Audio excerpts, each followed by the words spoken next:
1631 రోజులు ఉద్యమం నిర్విరామంగా శాంతియుత మార్గంలో జరిగిందండి.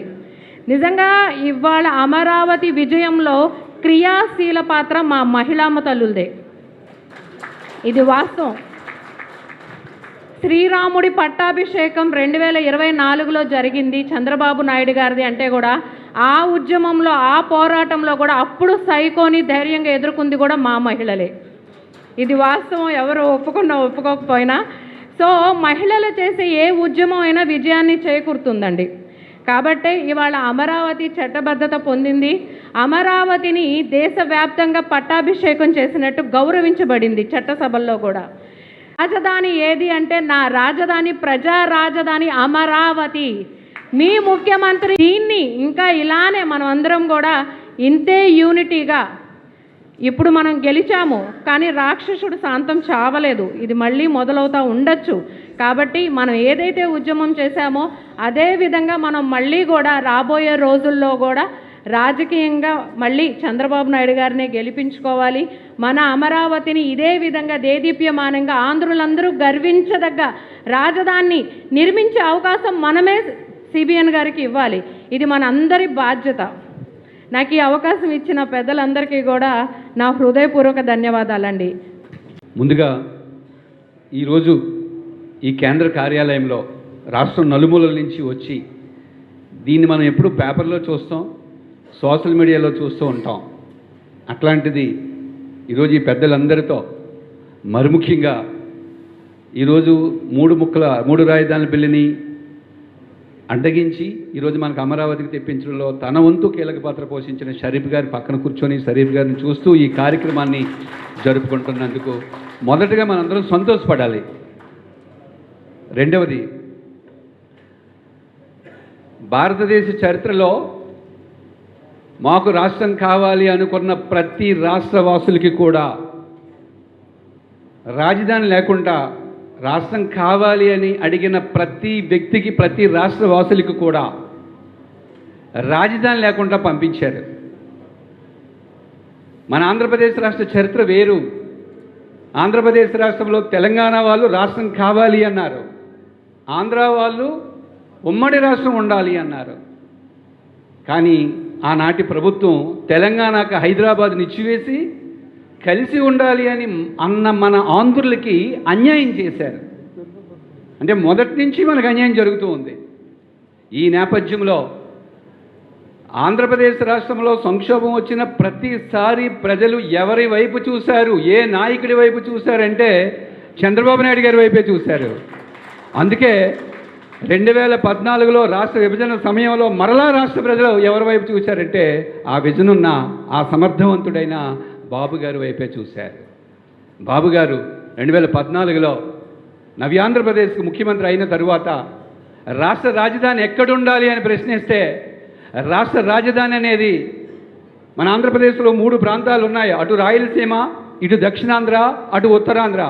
ఈ 3 ప్రాంతాలకి సమ ప్రదేశంలో ఎప్పుడైనా రాజధాని ఉండాలి అనే ఉద్దేశంతో కొన్ని వేల సంవత్సరాలు చరిత్ర కలిగిన ఆంధ్ర శాతవాహనుల కాలం నుంచి ఉన్న అమరావతి పేరు వచ్చేలా, అమరావతి ప్రాంతానికి ప్రాశస్త్యత మరొక్కసారి పెరిగేలా ఆయన ఎంతో ఆలోచించి వ్యక్తిగత అభిప్రాయాలకు చోటు ఇవ్వకుండా అమరావతి అనే పేరుతో ఆయన అమరావతి రాజధానిని ఆయన ఒక్కరే ప్రతిపాదించడం కాదు, ఒక కమిటీని వేసి ఆ కమిటీ సూచన మేరకు అమరావతిని ప్రతిపాదించారు. ఈ అమరావతిని ప్రతిపాదించినప్పుడు నాటి ప్రతిపక్ష నాయకుడిగా ఉన్న వ్యక్తి ఎస్ అమరావతిని మేము ఆమోదిస్తున్నామని చెప్పి ఆ రోజు జగన్మోహన్ రెడ్డి గారు చెప్పారు. కానీ దురదృష్టం కొద్దీ ఆయన అధికారంలోకి వచ్చిన తరువాత ఈ అమరావతిని 3 ముక్కలాటని చెప్పి 3 రాజధానులు అని చెప్పి ప్రజల్లో మోసగించాడు. అంటే 2 సార్లు మాట తప్పాడు. మరలా ఈరోజు మాట తప్పి పిచ్చి పిచ్చి కారుకోతలకు వస్తున్నాడు. రాష్ట్ర ప్రజలందరూ చూస్తున్నారు. మతి భ్రమించి మాట్లాడుతున్నారా అనే విషయాన్ని విద్యావంతులు కూడా సోషల్ మీడియాలో ట్రోల్ చేస్తున్నారు. తెలుగుదేశం పార్టీ నాయకులు ట్రోల్ చేయడం పెద్ద గొప్ప ఏం కాదండి. ఎందుకంటే మన నాయకుడు మన రాజధాని అన్నట్టు కూడా మనకు ఫీలింగ్ ఉండొచ్చు. బట్ ఈరోజు తటస్థ వ్యక్తి, ఓ విద్యావంతుడు కూడా వీళ్ళకి ఏమైనా పిచ్చి పట్టిందా అని చెప్పి సోషల్ మీడియాలో ట్రోల్ చేస్తున్నారంటే ఇక వాళ్ళ గురించి ఏం మాట్లాడుతాం. ఇక చివరిగా నేను చెప్పొచ్చేది ఒకటే, ఆ రోజు 2015లో నరేంద్ర మోడీ గారు భారతదేశ వ్యాప్తంగా ఉన్న పవిత్ర నదీ జలాలన్నింటినీ తీసుకొచ్చి ఆ రోజు మనకి శంకుస్థాపన రోజు ఆ రోజు తీసుకొచ్చి ఇచ్చారు మనకి, మనందరికీ గుర్తుందే. అలాంటి అమరావతి నిర్మాణం ప్రారంభమైన తరువాత ఈ వైసీపీ ప్రభుత్వం వచ్చి దీన్ని పక్కన పెట్టి నాశనం చేసింది. 5 సంవత్సరాలు అమరావతి రైతులు, అమరావతి ప్రజలు ఎన్ని ఇబ్బందులు పడ్డారనేది మనందరికీ తెలుసు. ఇప్పుడే అశోక్ బాబు గారు కూడా చెప్పారు. అయినప్పటికీ వీటన్నిటినీ అధిగమించి ఈరోజు ఓ ప్రత్యేక అసెంబ్లీ ఆమోదించి, లోక్సభ ఆమోదించి, వెంటనే రాజ్యసభ ఆమోదించి, ఇంకొక 2-3 రోజుల్లో మనకి ప్రెసిడెన్షియల్ ఆర్డర్ కూడా బయటకు వస్తే, అఫీషియల్గా గజెట్ కూడా కానీ వస్తే ఆంధ్రులందరూ గర్వపడేలా. ఎందుకంటే గత 5 సంవత్సరాల్లో ప్రతి వ్యక్తికి కూడా నీ రాజధాని ఏది అంటే ప్రతి రాష్ట్ర ప్రజలకి ఒక రాజధాని ఉండేది. దురదృష్టం కొద్దీ ఆంధ్రప్రదేశ్ రాష్ట్ర ప్రజలకి చివరికి పరీక్ష రాసుకునే విద్యార్థికి నీ రాజధాని అంటే ఏది అంటే ఆన్సర్ కూడా చెప్పలేని దుస్థితిలో ఉండేది. ఇకపై రాబోయే రోజుల్లో ఒక హైదరాబాద్లా, ఒక చెన్నైలా, ఒక బెంగళూరులా, ఒక తిరువనంతపురంలా అమరావతి అంటే సాధారణమైన పేరు కాదది. కొన్ని వేల సంవత్సరాల చరిత్ర కలిగిన అమరావతి మా రాజధానిని మనం గర్వంగా చెప్పుకోవచ్చు. అదృష్టం కొద్దీ విజనరీ నాయకుడు మన గౌరవ ముఖ్యమంత్రి గారు కాబట్టి నా అంచనా ప్రకారం ఒక 20 నుంచి 30 సంవత్సరాలలో భారతదేశం గర్వించే స్థాయికి ఈ అమరావతి రాజధాని వెళ్తుందని మరొకసారి మీకు తెలియజేస్తూ ఈ గౌరవప్రదమైన సభలో మాట్లాడడానికి నాకు అవకాశం ఇచ్చిన పెద్దలకి మరొకసారి ధన్యవాదాలు తెలియజేస్తున్నాను. థ్యాంక్ యూ అండి. ప్రతి ఒక్కరికి ఒక సలాము, మన షరీఫ్ గారికి 2 సలాములు చేస్తున్నాను. అదేవిధంగా నారా చంద్రబాబు గారికి 3 సలాములు చేస్తున్నాను.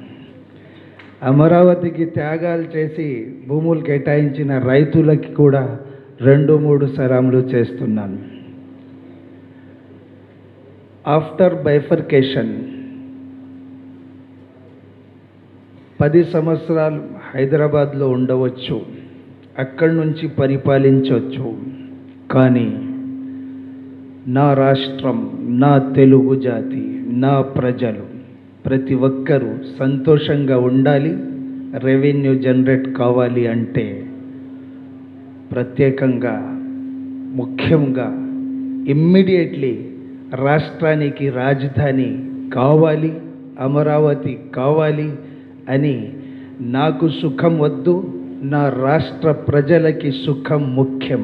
నా సుఖం ముఖ్యం కాదు, నా రాష్ట్ర ప్రజల సుఖం నాకు ముఖ్యము అని భావించి నారా చంద్రబాబు గారు ఇక్కడికి వచ్చి బస్సులో నివసిస్తూ అమరావతి డెవలప్ చేసిన ఘనత నారా చంద్రబాబు గారిది. నా ప్రజలు, నా తెలుగు జాతి, నా నేల, నా గడ్డ డెవలప్ కావాలి. ఒకే లక్ష్యం, ఒకే నినాదం. హైదరాబాద్ డెవలప్ చేశాము, దురదృష్టం విభజించారు. ఇప్పుడు మన రాష్ట్రానికి డెవలప్ చేసుకుందాం అని డెవలప్ చేస్తుంటే ఒక చేతకాని దద్దమ్మ 3 ముక్కలాట. ఇది మోసం కాదు, చేతకాని తనానికి ఒక సంకేతం. చేత కాదు, లేకుంటే వీధుల్లో తిరిగే ఒక తిక్కోడు కూడా ఒక రాష్ట్రానికి రాజధాని ఒకటి ఉంటుందా లేదా? ఒకే రాజధాని ఉంటుంది. 3 రాజధానులు, ఒక బాడీ ఉంది, హెడ్ ఒకటే ఉంటుంది. ఈ తిక్కోడు 3 హెడ్ కావాలా బాడీకి అంటున్నాడు. 3 హెడ్ ఎలా సాధ్యం? కాళ్ళు ఉండవచ్చు, చేతులు ఉండవచ్చు, పార్ట్స్ డిఫరెంట్ ఉండవచ్చు, డెవలప్ కావచ్చు. కానీ 3 ముక్కలాట. దానికి అర్థం ఏమంటే నాకు చేత కాదు, మభ్యపెట్టి మోసం చేసి కాలం గడిపించుకొని పోదామని ఉద్దేశంతో కాలం గడిపించాడు 5 సంవత్సరాలు. మళ్ళీ ఏదో కుట్ర. ఇప్పుడు నిద్ర పట్టట్లేదంటే మొట్టమొదటి వ్యక్తి జగన్మోహన్ రెడ్డికి. ఎందుకంటే రాష్ట్రం సర్వనాశనం కావాలా, రాష్ట్రానికి రాజధాని అవసరం లేదు, పారిశ్రామికవేత్తలు వేరే రాష్ట్రాలకి వెళ్ళాలి, ఈ రాష్ట్రం అభివృద్ధి చెందకూడదు, ఈ రాష్ట్ర ప్రజలకి లబ్ధి రాకూడదు, పొందకూడదు రాష్ట్ర ప్రజలు. ఇదే ఇదే లక్ష్యంతో జగన్మోహన్ రెడ్డి ఉన్నాడు. కుట్ర, రాష్ట్రంతో కుట్ర, మళ్ళీ పాలిస్తాడంట. ఇక్కడ విభజించి ప్రాంతాల మధ్య విభజించే ఏకైక నాయకుడు జగన్మోహన్ రెడ్డి. కులాల మధ్య చిచ్చు పెట్టే ఏకైక నాయకుడు జగన్మోహన్ రెడ్డి. కులాలు కూడా సుఖంగా ఉండకూడదు, ప్రాంతాలకి అభివృద్ధి జరగకూడదు. ఇది జగన్మోహన్ రెడ్డి లక్ష్యం. ఒక తిక్కోల్లాగా పాలించాలని, మళ్ళీ కుట్రలు చేయాలండి. ఇప్పుడే మిత్రులు చెప్పారు, ఏమది మోవిగన్ మళ్ళీ చిచ్చు పెట్టాలా, మచిలీపట్నము, విజయవాడ, గుంటూరు ఏదేదో చెప్పి మభ్య పెట్టాలా. వ్యతిరేకించాలి, డెవలప్మెంట్ కాదు. అమరావతి డెవలప్ అవుతుంది, గవర్నమెంట్ ఫామ్ అయింది, బ్రహ్మాండంగా డెవలప్మెంట్ అవుతుంది. అది కూడా ఓర్వలేకపోతున్నారు వీళ్ళు, నిద్ర పట్టట్లేదు వీళ్ళు. ఎందుకంటే ప్రాంతాల పట్ల చిత్తశుద్ధి లేదు, ప్రజల పట్ల ప్రేమ లేదు, ప్రాంతాల పట్ల ప్రేమ లేదు, రాజధాని పట్ల కూడా వీళ్ళకి ప్రేమ లేదు. ప్రేమ చేస్తాడంటే ప్రేమ ఉన్న నాయకుడు, ఏకైక నాయకుడు నారా చంద్రబాబు గారు.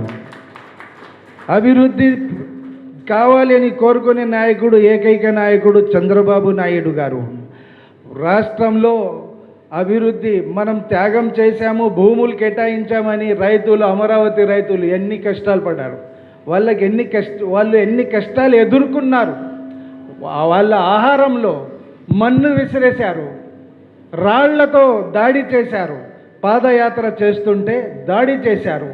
ఆ కష్టాల్ని గ్రహించి మన షరీఫ్ గారు, మాజీ శాసన సభ్యులు, ప్లీజ్ ఫోన్ ఆపాలన్నా, కౌన్సిల్ చైర్మన్ గారు, కనపడుతుంది మీది. మన అధినేత సబ్సే పహలే మొట్టమొదటి నాకు భగవంతుడు అల్లా ధైర్యం ఇచ్చాడు. నేను నిలబడతాను, నా అధినేత అండ నాకు ఉంది. రైతులు చేసే పాదయాత్ర కానీ, వాళ్ళ పడుతున్న కష్టాలు కానీ, వాళ్ళ త్యాగాలు కానీ నేను దగ్గరుండి చూశాను. నేను కూడా నిలబడతానని ఆ రోజు బాగా తెలుసు. ఈ దుర్మార్గులు కించపరుస్తారని, ఎన్నో అడ్డంకులు సృష్టించక కూడా అమరావతి రాజధాని రాష్ట్రానికి ఉండబోతుంది అని ఒక సందేశం ఇచ్చిన ఘనత మన షరీఫ్ గారిది అని తెలియజేస్తూ, ప్రతి ఒక్కరూ జగన్మోహన్ రెడ్డి ప్రతిరోజు ప్రతి క్షణము కుట్రలు చేస్తున్న కుట్రలకి కౌంటర్ చేయాలని కోరుకుంటూ సెలవు తీసుకుంటున్నాను. Thank you.